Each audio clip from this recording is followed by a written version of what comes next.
not so costly, or anything in terms of the total city operation, and that, as admittedly, by in many occasions, they should have been done. The question was, it called for him to in order to do them, to reject a part of his philosophy, and he was unwilling to do that.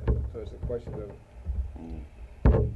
So there was a feeling, I guess what you're saying is sort of a guilt doubt of, you know, how much were you responsible for what happened? I think this is the type of thing that many of us felt, although I think as we look at it now, at least as I look at it now, you would more likely do the same thing. Yes. In any other given situation, except that you would make a much greater effort to point out, the dangers of a given situation. You make a much greater effort to seek a compromise solution to it. Yeah. Do you feel? Well, of course, you're now involved in the hospital strike, and I think without going too much further in it and winding this up in a way, what do you feel is the future of? I guess you'd have to say that the final or the most profound involvement here is one of race relations. Wouldn't you say? I think so. I mean, rather than a union affair.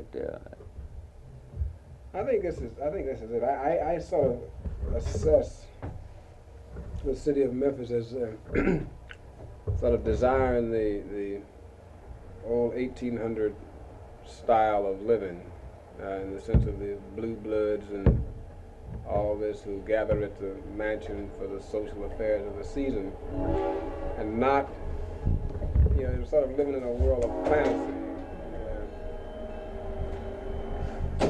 It's appropriate when you mention old time or 18th century that a train should go by right through the center of the city. There's an 18th century train, too.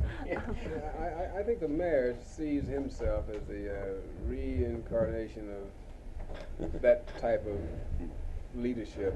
Nathan Bedford Forrest. I think there are a lot of other people who agree with him and want to preserve something that's completely outdated. What is it they're trying to preserve? I think this aristocratic line, this blue blood type of superiority based solely on wealth, I just see too much of that.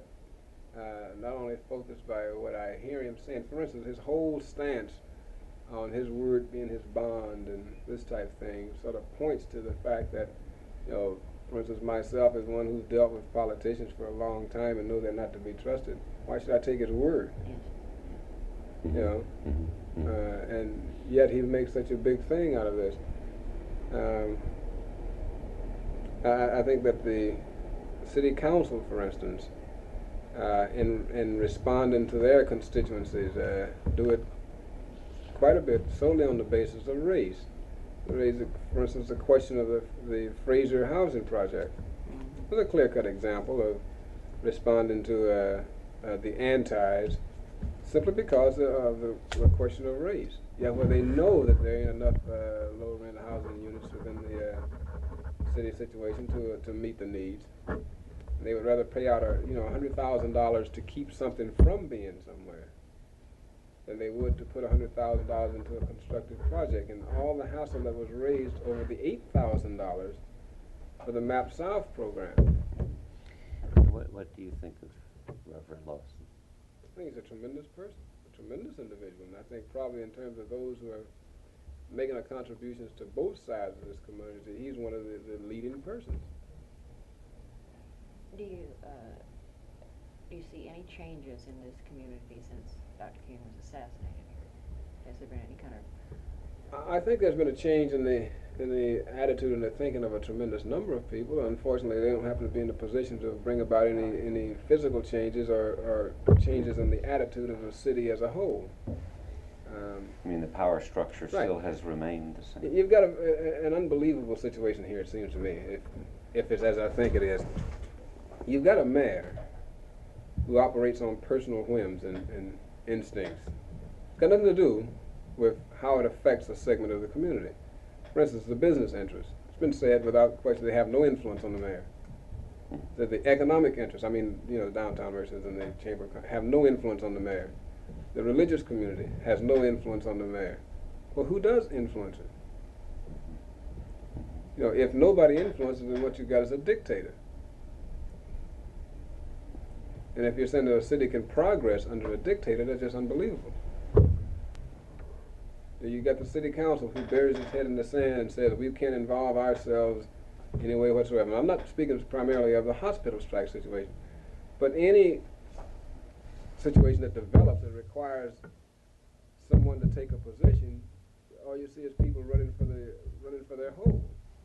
Recognition of the UN Day. Yeah, another perfect example. Perfect. You see, and what you've got is a city where you've got an inept leader, and he is inept, elected